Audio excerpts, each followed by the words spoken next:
Hotel style vegetables white kurma ரொம்ப டேஸ்ட்டாக செய்கிறதுக்கு 1.5 சில் தேங்காயை சின்ன சின்ன பீஸாக கட் பண்ணி சேர்த்துக்கோங்க. ஒரு துண்டு பட்டை, 2 ஏலக்காய், 2 கிராம்பு, 1 டீஸ்பூன் சோம்பு, 1 டேபிள் ஸ்பூன் பொரிகடலை, 3 பச்சை மிளகாய், 5 முழு முந்திரி சேர்த்து கொஞ்சமாக தண்ணி ஊற்றி நல்லா நைஸாக அரைச்சி எடுத்துக்கோங்க. இந்த மாதிரி பேனில் 2 டேபிள் ஸ்பூன் எண்ணெய் ஊற்றிக்கோங்க. எண்ணெய் சூடானதும் சின்னதாக 2 பீஸ் பட்டை, 2 ஏலக்காய், 1 கிராம்பு, ஒரு பிரியாணி இலை, 1/2 டீஸ்பூன் சீரகம் சேர்த்துடலாம்.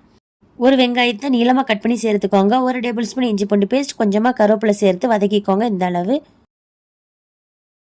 2 கேரட், 5 பீன்ஸை கட் பண்ணி சேர்த்துக்கோங்க. ஒரு பெரிய சைஸ் உருளைக்கிழங்கு, 1/4 கப் ஃப்ரெஷ் பட்டாணி, சுவைக்கு தக்கன உப்பு சேர்த்து 1 நிமிஷம் வதக்கிக்கோங்க.